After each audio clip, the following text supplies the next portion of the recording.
Hello class 7th, how are you? Your online classes are going on now and I think everybody is studying well and concentrating on your subjects and all the whatever videos are going on sending to you, you are going through that and you are studying also. I know many of them are not having the books, but if you can arrange any old book from anybody, please arrange it and start studying your subject or chapters properly so that it will be easy for you to understand the videos whatever is sending to you.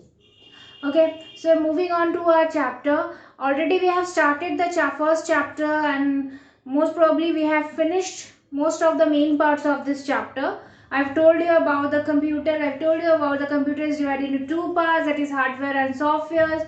What is software, what the use of a software, why it is used in computer, all this I've told you. What is hardware, how hardware is connected to software, all this I've explained you. And now I'm explaining you different parts, components of computer or hardwares which is CPU, SMPS. I've explained you this, and then I have explained you the motherboard also. All these things I have explained you properly in the previous video. If you have seen the video, I think you have understood all that. But if still you're having any query, I told you about that please comment on the comment box so that I can come to know where you're having the problem. So moving forward, next is our disk drive. Okay, disk drive, where the informations are stored, whatever instructions are given and what are the processing has been done. After the process, whatever data are there, it is stored in the disk drive. Okay, so a disk drive is a randomly addressable and rewritable storage device. It is physically drive in a computer capable to holding and retrieving information. Holding and retrieving means it is saving also, and if we are required the information, we are getting the information from there also. So both the thing it is doing, it is storing and it is transferring the information also. Okay, a disk drive refers to a magnetic disk inside of the drive. It does have a magnetic tape around it like this. It is having, you have seen the disk, it is like this. Okay, so magnetic tape is around this, which is used to store the informations. Okay, this magnetic tape is used to store the informations. Okay, disk drive and disk drive, disk drive and disk drive, disk and disk, these are both different things. Okay, should not be used interchangeably. Disk refers to the magnetic store medium and are usually slated inside a metallic or plastic casing, whereas disk ये ऐसा, you have seen, आप एक disc को देखे हैं ना, disc कैसा होता है, गोल होता है, हाँ, सिल्वर कलर का होता है, वैसे ही इनसाइड में एक डिस्क ड्राइव होता है जो इसी तरह का होता है, जो एक मेटेलिक या प्लास्टिक कोट से कवर्ड रहता है, जिसमें सारे इंफॉर्मेशन स्टोर होते हैं. जो मेटेलिक कोड होते हैं इसके, वो उसी में सारे इंफॉर्मेशन स्टोर होते हैं. अगर ये मेटेलिक स्टोर खराब हो जाता है, इसका मतलब उसका डिस्क ड्राइव खराब होने से कोई भी इंफॉर्मेशन उसमें स्टोर नहीं हो पाएगा. ओके, ये अगर मेटेलिक स्टोर खराब हो जाता है तो इसमें कोई भी इंफॉर्मेशन स्टोर नहीं हो पाता है, आपका इंफॉर्मेशन लॉस होना शुरू हो जाता है अगर आपका डिस्क ड्राइव खराब हो गया है तो. Okay, if your disk drive is damaged, then no information will be stored in the computer, it will be lost. Okay, you can't save anything. Mainly the computer will not work it properly because all these are work under the operating system. Okay, some common types of disk drives are the hard disk, that is hard disk drive containing a non-removable hard disk, containing a non removal, जिसको हम remove नहीं कर सकते हैं. Hard disk drive ऐसा होता है जिसको हम रिमूव नहीं कर सकते हैं. फ्लॉपी डिस्क पहले जमाने में आता था एक ऐसा, वो भी इसी तरह होता था गोल, ठीक है, इस तरह का होता था एक फ्लॉपी. ओके, ये पहले यूज होता था as a storage device, external storage device. ये इंटरनल है. Hard disk storage device hard HDD hard disk drive, hard disk drive internal storage device है, और जो फ्लॉपी डिस्क ड्राइव है ये क्या है, ये एक्सटर्नल स्टोरेज डिवाइस है. Two types of storage device are there, internal and external. Some are internally stored where we have saved inside the computer, and from computer to some other source. Okay, that is floppy. Nowadays floppies are not used, we use pen drives. Yes, ये ऐसा होता है pen drive, कुछ इस तरह का pen drive होता है हमारे पास, है ना, 3 GB का या 4 GB का, है ना, इस तरह का होता है पेन ड्राइव. ये पेन ड्राइव है जो एक्सटर्नल स्टोरेज डिवाइस है अभी मॉडर्न. ओके, CD ड्राइव भी है जो इस तरह सर्कल में होता है गोल, CD drive, CD disk drive, है ना, CD ड्राइव या DVD. CD और DVD में क्या फर्क है कि अगर हम कोई भी फिल्म को स्टोर करते हैं तो हमें 2 CD की जरूरत होती है, कि CD की जो कैपेसिटी होती है वो DVD से कम होती है. ओके, सो एक DVD में हम एक से या 2, 4, 4 films together we can keep in one DVD, but in CD we can keep only one picture. Okay, or you can store 100 songs में, but in DVD you can store more than 100 songs.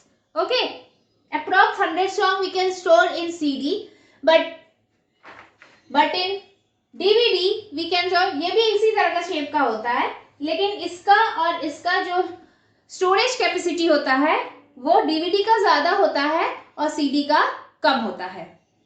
ठीक है, तो major part of disk drives are disk platters, head, arms और drive spender mode, जिससे ये पूरा काम करता है. ठीक है, फिर आता है पोर्ट. ये डिस्क प्लेटर्स जो होते हैं वो platters are several disk placed below each other, जिससे एक बात के एक काम करता है और उसी हिसाब से इंफॉर्मेशन स्टोर होता है. हेड जो होता है small device known as head is used to read and write. इसको रीड और राइट करने के लिए हेड का जरूरत होता है. हमारा हेड किस लिए यूज होता है, स्टोरेज. हमारे पास भी हेड है तो हम क्या करते हैं, इसमें सोचते भी हैं और इसमें स्टोर भी करते हैं. वैसे ही जो डिस्क ड्राइव का जो हेड होता है वो रीड भी करता है और राइट भी करता है. Arms and actuators they are used to place the head और correct position on the platters. Correct position वो प्लेस करता है. आर्म्स जो होते हैं वो करेक्ट पोजीशन पर हेड को प्लेस करता है. और drive spindle motors, it keeps the platter at an approximate distance from each other and rotate them. अगर एक साथ सारे सर्कल जुड़े रहेंगे तो क्या ये मूव कर पाएगा? नहीं. अलग अलग सर्कल्स, जो 3 सर्कल हैं उसको अलग अलग डिस्टेंस में रखते हैं. ये कौन रखता है? ये ड्राइव स्पेंडल मोटर वो रखता है अलग अलग, ताकि वो अच्छे से रोटेट कर सके और सारे इंफॉर्मेशन को स्टोर करके रख सके. नेक्स्ट आता है port.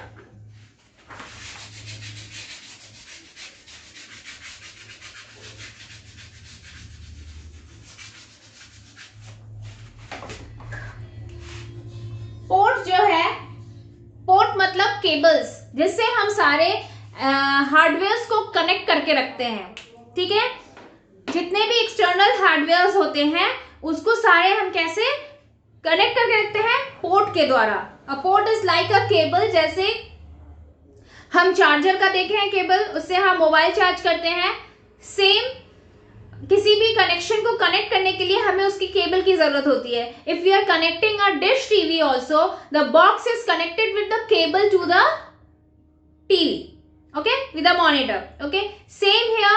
The CPU, in CPU, mouse, monitor, keyboard, speaker, webcams, all these are connected with the help of the port in the CPU.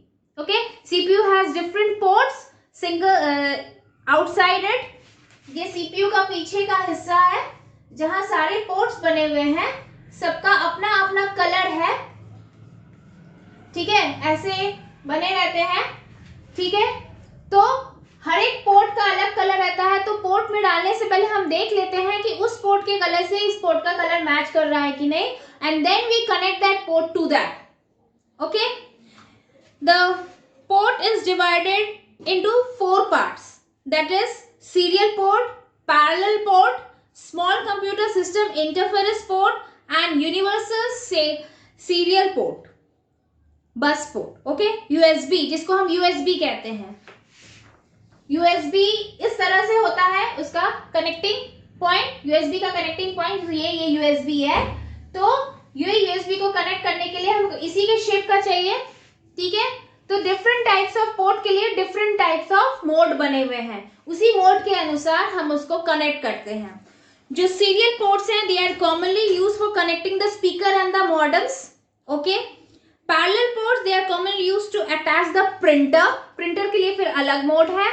Next, small computer system interface port. They are used to connect hard disk and tape drives.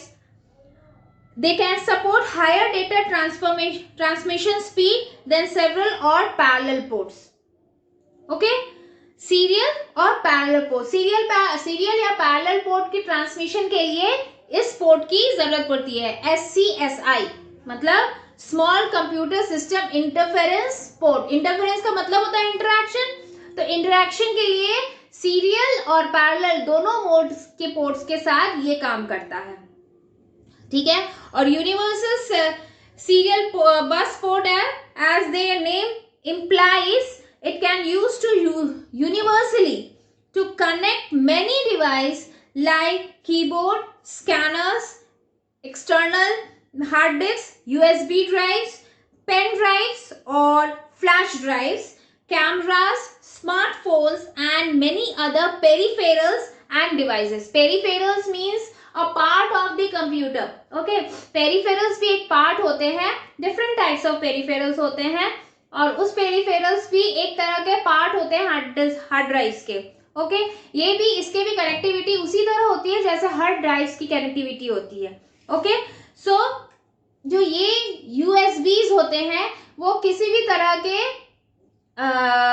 Hard drives को connect करता है, चाहे वो keyboard है, चाहे वो mouse है, चाहे वो प्रिंटर है, चाहे स्कैनर है, चाहे एक्सटर्नल हार्ड डिस्क हो या पेन ड्राइव्स हो, फ्लैश ड्राइव्स हो, कैमरास, जब हम फोटोज को ट्रांसफर करते हैं तो कैमरास, मोबाइल्स के जो केबल्स होते हैं, डेटा केबल्स होते हैं, उसका भी उसी तरह का यूएसबी होता है, तो उसको कनेक्ट करने के लिए यूज होता है। तो different ports have different modes to connect the computer in the CPU with the help of the CPU, okay.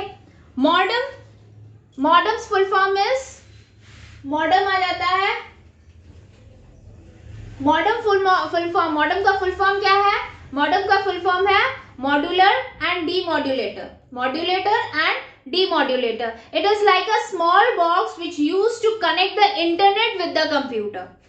एक स्मॉल बॉक्स की तरह होता है जिसे ब्रॉडबैंड कहते हैं, जो केबल के द्वारा मॉनिटर्स के साथ कनेक्टेड रहता है, और एक केबल लैंडफोन से कनेक्ट रहता है। पहले होता था कि एक ब्रॉडबैंड होता था बॉक्स की तरह, स्मॉल बॉक्स की तरह, स्मॉल बॉक्स की तरह एक ऐसा ब्रॉडबैंड होता था, ठीक है। एक ऐसे केबल होता था इसका, ऐसे। तो ये ब्रॉडबैंड होता था जिसके दो पार्ट केबल्स होते थे, एक केबल मॉनिटर से कनेक्टेड रहता था और दूसरा केबल लैंडफोन से कनेक्टेड रहता था। I think you have seen the landphones. So both are connected to each other and then the data is transferred from analog to digital and digital to analog, okay। जब हम landphone से modem को connect कर रहे हैं तो वो analogue to digital हो गया, और जब मॉडेम से कंप्यूटर में गया है तो वो एनालॉग से डिजिटल गया है, और जब कंप्यूटर से लैंडफोन जा रहा है तो वो डिजिटल टू एनालॉग होता है, ठीक है। ये एनालॉग टू डिजिटल ट्रांसफर करता है, ठीक है। So it is used to connect the internet with the computer, okay, internet connection के लिए हम मॉडेम का यूज करते हैं। आजकल हम डोंगल्स का यूज करते हैं, वो पेन ड्राइव की तरह ही होता है जिसमें हम सिम डाल के काम करते हैं, उसको डोंगल कहते हैं। अब वो ब्रॉडबैंड बॉक्स की जरूरत नहीं पड़ती है, अब वैसे हम इंटरनेट कनेक्शन नहीं करते हैं। वायरलेस कनेक्शन आ गया है, इससे पूरे घर में अगर कई तरह का कनेक्शन करना है, मोबाइल से कनेक्ट करना है, लैपटॉप से कनेक्ट करना है, तो हम वायरलेस मॉडेम से भी काम करते हैं। वायरलेस, और या तो हम डोंगल का यूज करते हैं for the internet connection. For that we need a password and a username. When we having the broadband, then we need a user and the password to connect the internet. But if we having the dongle, we just need the SIM of any company, whether it is Vodafone, whether it is sorry, now Vodafone and Idea are same, so VI, or we are having Jio, or you having Airtel, anything, then it is connected to each other, and then we can connect the internet. So modem is used to connect the internet to the computer, which is transfer the analog to digital. Okay, analog process to digital process. So the process of converting analog signals of one computer network into digital signals to another computer network, process of receiving computer refers to as digitizing. जब analogue से digital करते हैं, इसी process को हम क्या करते हैं, फ्रॉम इंफॉर्मेशन ट्रांसमिशन को, इस इंफॉर्मेशन ट्रांसमिशन को हम क्या कहते हैं, digitizing. Okay, so we are, I stop here today. Please go through this video properly. If you have any problem, please comment on the comment box, and please girls, be very serious about your studies, and please see the videos regularly so that you can understand the chapter well. So for today, thank you, goodbye.